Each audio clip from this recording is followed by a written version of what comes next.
हर हर महादेव, जय बाबा केदार।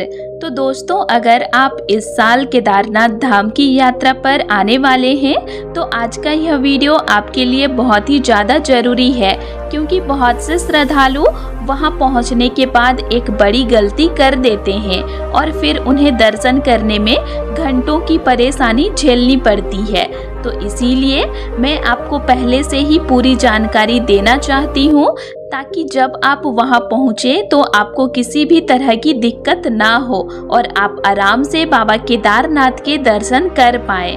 तो सबसे पहले एक बात आप अपने दिमाग में बिल्कुल क्लियर कर लीजिए कि केदारनाथ धाम पहुंचने के बाद बिना टोकन लिए दर्शन करने की कोशिश बिल्कुल भी ना करें, क्योंकि जब भीड़ ज़्यादा होती है, खासकर यात्रा सीजन के शुरुआती दिनों में, तो वहाँ टोकन सिस्टम लागू रहता है और बिना टोकन के आपको दर्शन के लिए लाइन में नहीं लगने दिया जाता है। अब आप सोच रहे होंगे कि यह टोकन आखिर क्या होता है। तो दोस्तों, टोकन एक तरह का आपका दर्शन पास होता है, जिसमें आपको एक तय समय दिया जाता है। उसी समय पर आपको जाकर मंदिर में लाइन में लगना होता है और दर्शन करना होता है। इसका मतलब यह नहीं है कि आप जब चाहें तब जाकर लाइन में लग जाएं। आपको उसी टाइम स्लॉट के हिसाब से जाना होता है।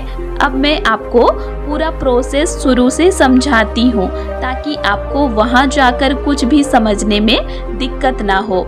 तो जैसे ही आप केदारनाथ धाम पहुँचते हैं, चाहे आप दिन में पहुँचे, शाम में पहुँचे या रात में पहुँचे, सबसे पहला काम यही होना चाहिए आपका कि आप जाकर टोकन ले लें। बहुत से श्रद्धालु क्या करते हैं, पहले रूम लेते हैं, आराम करते हैं, खाना खाते हैं और फिर सोचते हैं कि बाद में टोकन ले लेंगे। लेकिन यही सबसे बड़ी गलती हो जाती है, क्योंकि जब तक आप टोकन लेने जाएंगे तब तक या तो बहुत लंबी लाइन लग चुकी होगी या आपको बहुत लेट टाइम मिलेगा, जिससे आपका पूरा प्लान बिगड़ सकता है। इसीलिए आप जैसे ही वहां पहुंचे, सबसे पहले टोकन लेने का काम पूरा कर लीजिए, फिर आराम से बाकी काम कीजिए। अब एक बहुत ज़रूरी बात ध्यान से सुनिए। ऐसा बिल्कुल नहीं होता कि आपने अभी टोकन लिया और तुरंत दर्शन मिल जाएगा। तो ज़्यादातर मामलों में आपको कम से कम 4 से 5 घंटे बाद का ही टाइम दिया जाता है और कई बार भीड़ ज़्यादा होने पर इससे भी ज़्यादा लेट का टाइम मिल सकता है।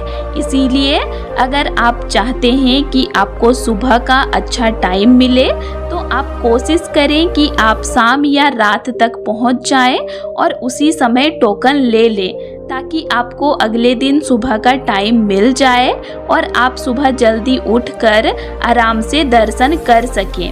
अब जब आपको टोकन मिल जाता है तो उसमें एक टाइम लिखा होता है।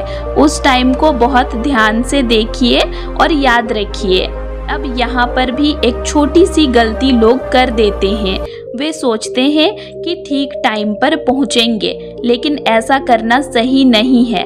आपको कोशिश करनी है कि टोकन में जो टाइम लिखा है उससे कम से कम 1 से 2 घंटे पहले ही आप लाइन में लग जाइए, क्योंकि वहाँ भीड़ रहती है और टोकन चेक भी होता है।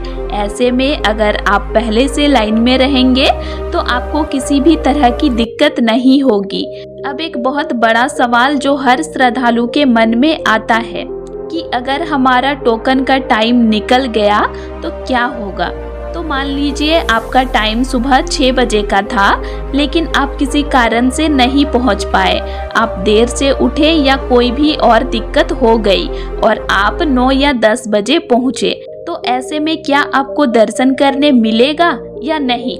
तो दोस्तों, यहाँ पर मैं आपको बिल्कुल साफ साफ बता दूँ, ऐसा नहीं है कि आपका दर्शन छूट जाएगा। अगर आपका टाइम निकल भी गया है तब भी आप लाइन में लग सकते हैं। आपको बस वहाँ पर जो पुलिस या प्रशासन के लोग होते हैं उन्हें अपना टोकन दिखाना है और बता देना है कि आप समय पर नहीं पहुँच पाए थे, तो वे आपको मना नहीं करेंगे, आपको दर्शन करने दिया जाएगा। लेकिन फिर भी यह सिर्फ एक सुविधा है। आपको हमेशा कोशिश करनी चाहिए कि आप टाइम से पहले ही पहुँचे, ताकि आपको कोई रिस्क ना लेना पड़े। अब बात करते हैं कि टोकन मिलेगा कहाँ। तो दोस्तों, मंदिर परिसर के पास ही जहां से आप लोग दर्शन के लिए लाइन में लगते हैं, वहीं पर टोकन काउंटर बना होता है। वहां पर पोस्टर लगा होता है कि यहाँ पर टोकन मिलेगा, तो वहीं पर जाकर आपको टोकन लेना है। आपको बस अपना यात्रा रजिस्ट्रेशन स्लिप दिखाना होता है और उसके आधार पर आपको टोकन मिल जाता है। अब एक और बहुत ज़रूरी बात, टोकन लेने के लिए भी लाइन लगती है और कई बार यह लाइन भी काफ़ी लंबी होती है। तो अगर आप लेट पहुँचे तो पहले आपको टोकन के लिए लाइन में लगना पड़ेगा और फिर दर्शन के लिए अलग से लाइन में लगना पड़ेगा। तो इससे आपका बहुत ज़्यादा समय खराब हो जाएगा और आप थक भी जाएंगे। इसीलिए सबसे अच्छा तरीका यही है कि आप पहुंचते ही पहले टोकन ले लीजिए, ताकि बाद में आपको सिर्फ दर्शन वाली लाइन में ही लगना पड़े, टोकन वाली लाइन में ना लगना पड़े। अब दोस्तों, यह टोकन सिस्टम क्यों लागू किया गया है, इसके बारे में जानते हैं।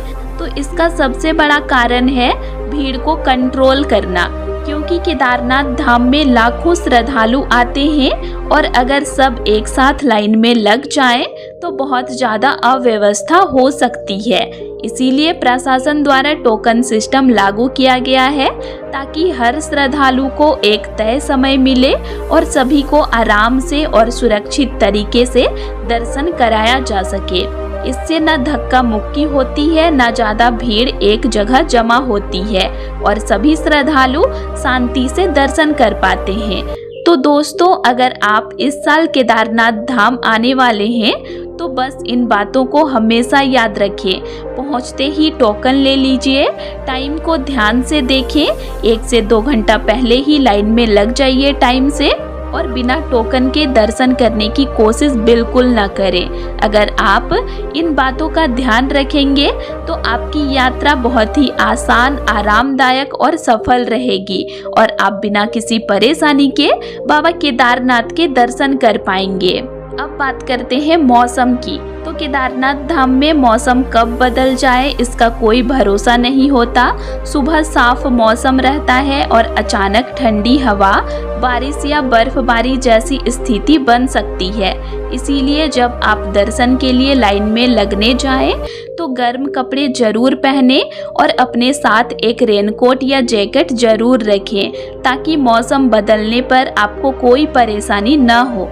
और दोस्तों, एक और छोटी लेकिन बहुत काम की सलाह, जब आप लाइन में लगे तो धैर्य बनाए रखें, धक्का मुक्की बिल्कुल ना करें, क्योंकि वहां पर हजारों श्रद्धालु होते हैं और सभी बाबा के दर्शन के लिए ही आए होते हैं।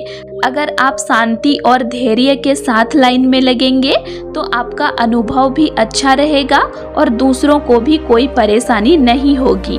और हाँ, प्रशासन और पुलिस जो निर्देश देते हैं उनका पालन जरूर करें, क्योंकि वे आपकी सुरक्षा और सुविधा के लिए ही होते हैं। तो दोस्तों, अगर आप इन छोटी छोटी बातों का ध्यान रखेंगे तो आपकी पूरी यात्रा बहुत ही आसान और सुखद हो जाएगी। आप बिना किसी तनाव के, बिना किसी भाग दौड़ के आराम से बाबा के दर्शन कर पाएंगे और यही इस पवित्र यात्रा का असली अनुभव है। इसी के साथ दोस्तों, अब आपको केदारनाथ धाम से जुड़ी एक ताज़ा स्थिति के बारे में भी बता दूं, ताकि आप लोग पूरी तरह अपडेट रहें। तो जैसे कि आप सभी जानते हैं कि केदारनाथ धाम में बर्फ हटाने का काम कुछ दिन पहले से शुरू किया गया था। लगभग 1 सप्ताह पहले से मजदूरों और जवानों की टीम लगातार दिन रात मेहनत कर रही थी, ताकि कपाट खुलने से पहले पूरा मंदिर परिसर और यात्रा मार्ग साफ हो सके।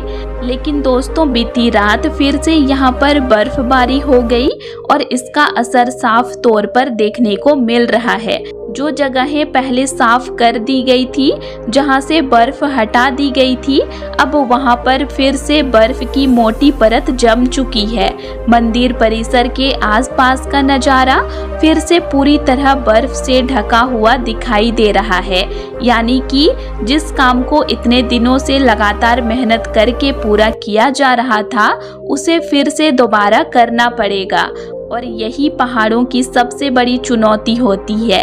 यहाँ मौसम कब बदल जाए कुछ कहा नहीं जा सकता। इस समय केदारनाथ धाम में मौसम बिल्कुल बर्फबारी वाला बना हुआ है और ऐसा लग रहा है कि आने वाले दिनों में भी बर्फबारी जारी रह सकती है।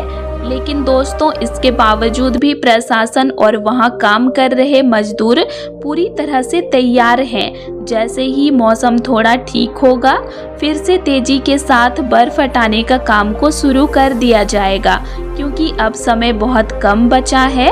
22 अप्रैल को कपाट खुलने वाला है। आज तारीख हो गया 4 अप्रैल, तो अभी सिर्फ 17 से 18 दिन का टाइम बचा हुआ है। तो ऐसे में हर दिन बहुत कीमती है और हर दिन काम तेजी से किया जा रहा है। तो दोस्तों, अगर आप भी इस साल केदारनाथ धाम की यात्रा पर आने की सोच रहे हैं, तो आपको यह समझना बहुत ज़रूरी है कि वहाँ मौसम अभी भी काफ़ी ठंडा और अनिश्चित बना हुआ है। इसीलिए आप अपनी तैयारी उसी हिसाब से करें। गर्म कपड़े जरूर रखें और यह सोचकर आए कि यहाँ पर आपको ठंड और बर्फ दोनों का सामना करना पड़ेगा। लेकिन एक बात तय है, चाहे जितनी भी बर्फबारी हो, तैयारी रुकने वाली नहीं है और बाबा केदारनाथ के कपाट तय समय पर ही खुलेंगे। तो दोस्तों, आज के लिए इतना ही। और आप लोगों को मेरा आज का इन्फॉर्मेशन कैसे लगा, ये मुझे कमेंट करके ज़रूर बताइएगा। और वीडियो अच्छा लगा तो वीडियो को लाइक कीजिएगा और साथ ही चैनल को सब्सक्राइब भी ज़रूर कर लीजिएगा। और अगर आप लोगों को केदारनाथ धाम से रिलेटेड और भी वीडियोज़ देखने हैं तो मेरे चैनल में अपलोड हैं, आप उनको भी देख सकते हैं। तो चलिए फिर मिलते हैं एक नई वीडियो के साथ। Thanks for watching.